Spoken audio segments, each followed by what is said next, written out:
Hey, are you guys all waiting for me? Sam Harrison from ThunderCore. How's everyone? Having fun. Give me a second, I'll So I will say, as I'm calling up this deck, just so you guys know, so we were going to have a technical presentation to walk everyone through how you would deploy a DApp on ThunderCore. Our technical guy got caught in Taiwan and wasn't able to make it out. So they sent me a deck that ET product marketer can figure out how to present. And so it's going to be pretty straightforward. It's just laying up a little bit of difference between traditional proof of work consensus and what ThunderCore is doing with our consensus protocol. No code is in there. It's all graphics and images. So it's really something that you would see in like a blockchain 101 briefer. So if you guys want to go and do real work, then that could also be valuable for you. But if you want to hang out and listen to me too, I'm happy to walk through it.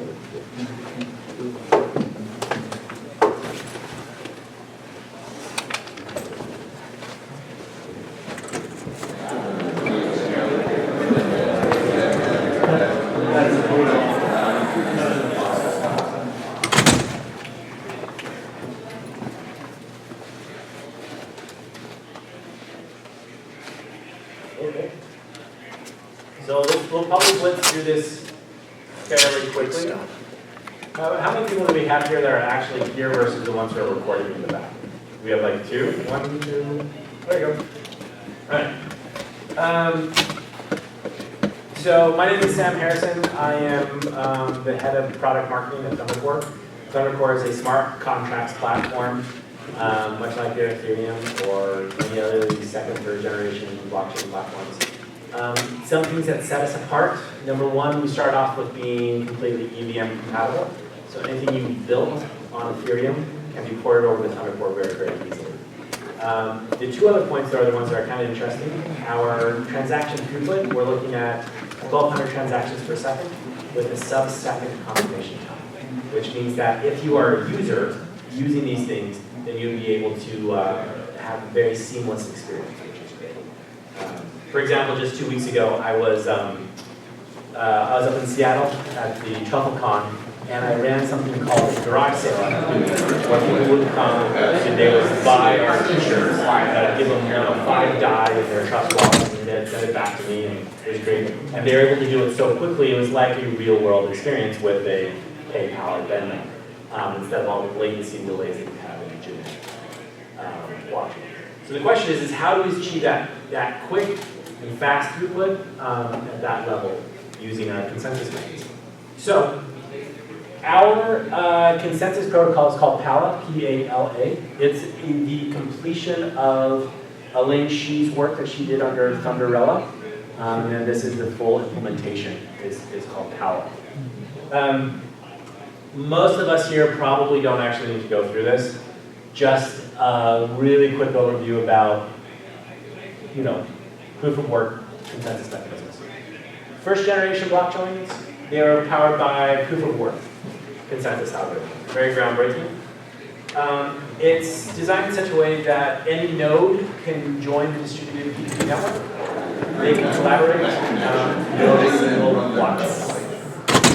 But in order to extend that blockchain, the nodes in the network have to compete to solve these hard cryptographic puzzles.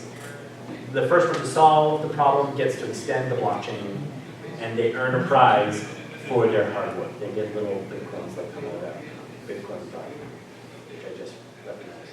Didn't know that was there. Not so subtle. Not so subtle. But it's slow, and we know it's slow because this data needs to propagate throughout the entire network, right?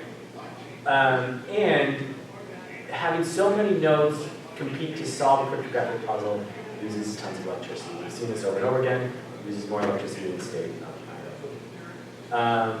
So it's bad for the environment. It's not awesome. So to solve these problems, we created the PALA consensus algorithm. In PALA, we take only these specific proposers that have the privileges to extend the blocks themselves.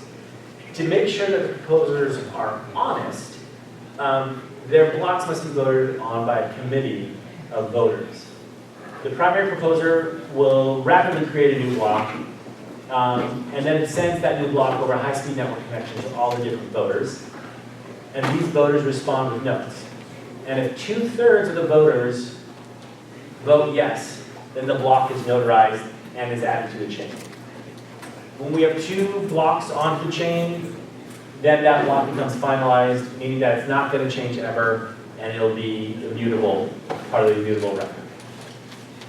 Now, occasionally, of course, the big question is, okay, how do we trust that proposer?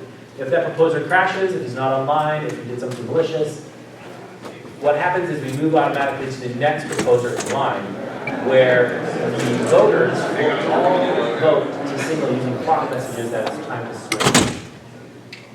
And then when 2/3 of those votes are collected, then the next proposer becomes the primary proposer. And it just continues from where the last vote went on. So it's very, very rapid. So we're able to achieve this consistency, which is solving the double spend problem, meaning that only one token is sent to one person at a time. And we're able to achieve the liveness, because if something goes down, then we have somebody automatically to fall back on to continue and always progress the chain.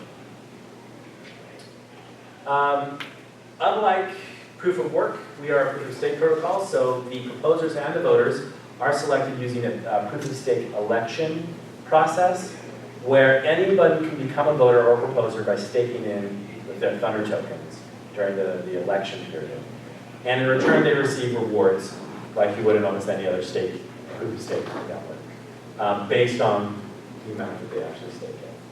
Bad behavior is double signing or being offline, not being available. You can be punished by slashing those funds that they've staked in. So this is the way in which we were able to do a blockchain built on Kala. It's fast, it's secure, and it's fully decentralized, and it's fully fun. So I just wanted to run through really quickly kind of what that was. If you have questions, if you want to build something, our portal is available, our developers portal, which is a lot more robust information, developers.thundercore.com. And then you can follow us in Discord, which is where a lot of the technical questions happen. The Telegram channel, there's a lot of conversation about trading, a lot of Telegram minutes about trading. And then, of course, our Reddit actually is not very, I don't know why that's on that one, because we don't have a ton of people in our Reddit channel right now. But Twitter is actually and our media. So that's kind of us. Since you guys, any questions, anything you guys want me to talk about anymore? That was just my quick presentation.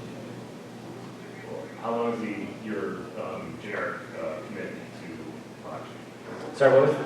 Well, what's your expected latency for commitment? Or at least like one block, yeah. It's less than 6 seconds for sure. We see finality in under a second for, so a lot of the times what I've seen is that we usually have a much longer period. So at the longest, it's 6 seconds. If the latency is longer than 6 seconds, then that triggers a new proposer to be committed. But most of the time, our latency is under a second. I should have actual stats about how many milliseconds. You'd think as a product marketer. Any other questions? What was your maximum throughput? 12, we're clocked regularly at, our average is regularly 1,200 transactions per second. I've seen a max as high as 1,500. And I don't know if that was during a load bearing test or something. But that's the highest number that they reported. I know we're trying to put this on and to be honest, throughput is not the biggest challenge.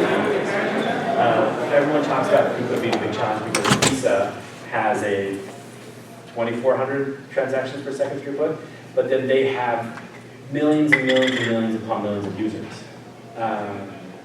Yeah, the best, according to DAP Radar, the #1 used blockchain application in the world is Trombat, and they have 2,400 daily active users. So we don't even need to worry about scale, right? Like people keep on talking about scale, people keep talking about scale, but the reality is that our bigger problem is not scale, it's users. We could stick at the level we are right now, we could stick with Ethereum with their transaction throughput. We just can't deal with something like CryptoKitties. But CryptoKitties was also a bit of a flash in the pan.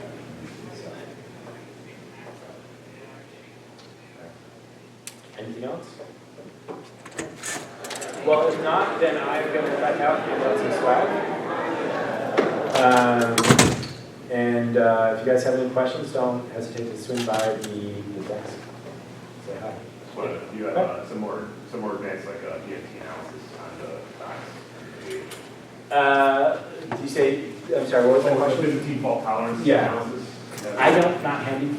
I know that we have a bunch of research that's coming out in the next 3 weeks. We have a light paper on Palo. We have several other things that are coming out in the next several weeks. So the way that this worked is we had, we went, our mainnet went live in February using the ThunderCore consensus mechanism, which bifurcated our chain into two things, a fast path and slow path.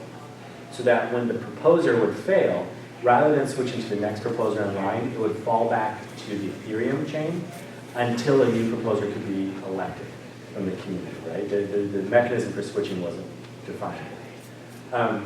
Over the course of the last 6 months, we realized that was inelegant and frustrating. So we finalized this proposer switch mechanism. And so there's going to be a hard fork in mid-October, I think it is. I have to double check the date there. That's going to show that it's going to be the hard fork that upgrades our consensus mechanism to Palo. So all of that will be fully active, which will be fun. So as far as all the details on the Byzantine fault tolerance or any of the other metrics, you'll have to wait till the white paper on that part. I know that they're in there. I've seen them. I've read them, but I don't have them. Yep. Anyway, does that work? All right, gents. Well, then this was a little bit faster than the 25 minutes I was allotted, but that's okay. I have no problem saving time.